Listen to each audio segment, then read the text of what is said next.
Hey folks, this is just a very quick video where I discuss what I believe are the 6 most underrated Stephen King books. And yeah, 6. Sorry for the odd number. Oh yeah, and just for note, these are what I believe are the 6 most underrated Stephen King books that I've read. These are the 6 that I've read. So no, I'm not going to get into possibly like Dolores Claiborne or Gerald's Game or Lisey's Story.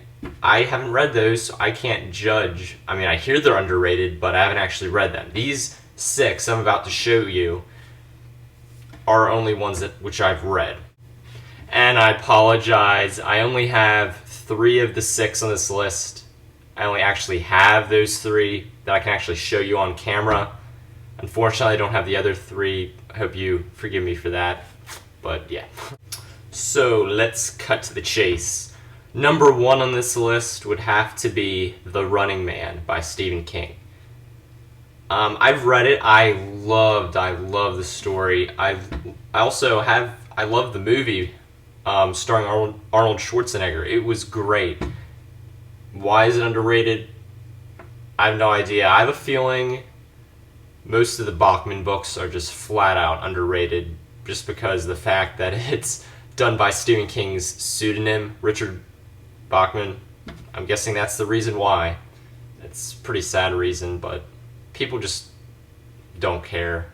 I think people just need to get the message of Stephen King's pseudonym out to more people because, for instance, when I first became a Stephen King fan, I first started reading his books, it took me about like 5 or 6 months until I actually found out that Stephen King indeed had a pseudonym and indeed wrote books under a different name.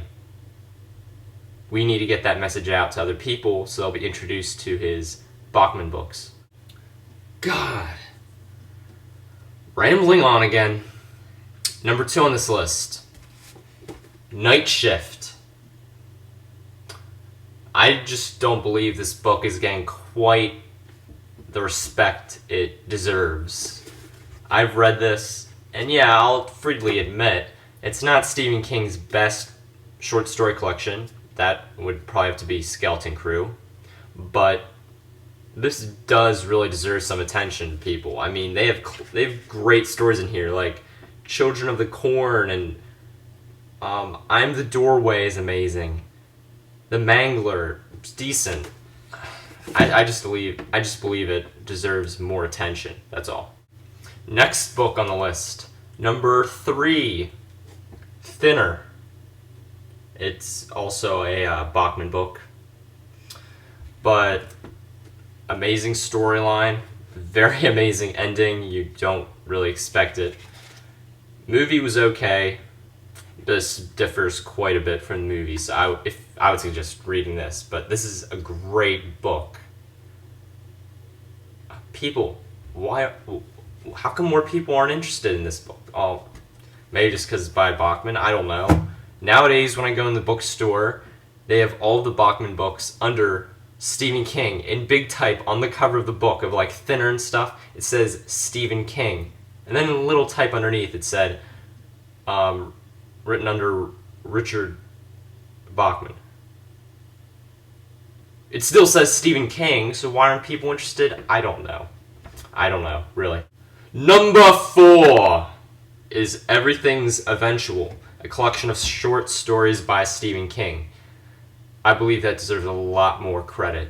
Oh my god. It has awesome stories in there, like 1408, which also inspired the equally amazing movie, 1408. Check it out. What else? Oh, Lunch at the Gotham Cafe. That was amazing. And The Little Sisters of Eulalia. It's actually more or less like kind of a prequel to Dark Tower. Just lends a different story into the whole story with Roland. But that definitely deserves a lot more respect. Everything's Eventual. Check it out, people. Tell me if you like it. Please, I beg you. You won't be let down. The penultimate book on this list is Firestarter by Stephen King. This has got to be one of my top 5 favorite Stephen King books that I've ever read. Okay, it's about essentially a girl who can start fires with her mind. And throughout the book, they're running from the authorities, from the government who wants to use her powers for a secret reason. And it totally has the full-on suspense of any top suspense novel, and also incorporates great amounts of horror. Here's another instance. I don't know why people don't like this book, why they don't talk about it more. It is amazing. And the ending strikes home, and you just want to drop the book on the floor and move to another country. It is that amazing. And yes, I'm exaggerating, but you get the point. And finally, the granddaddy of all underrated Stephen King books, The Dark Half by Stephen King.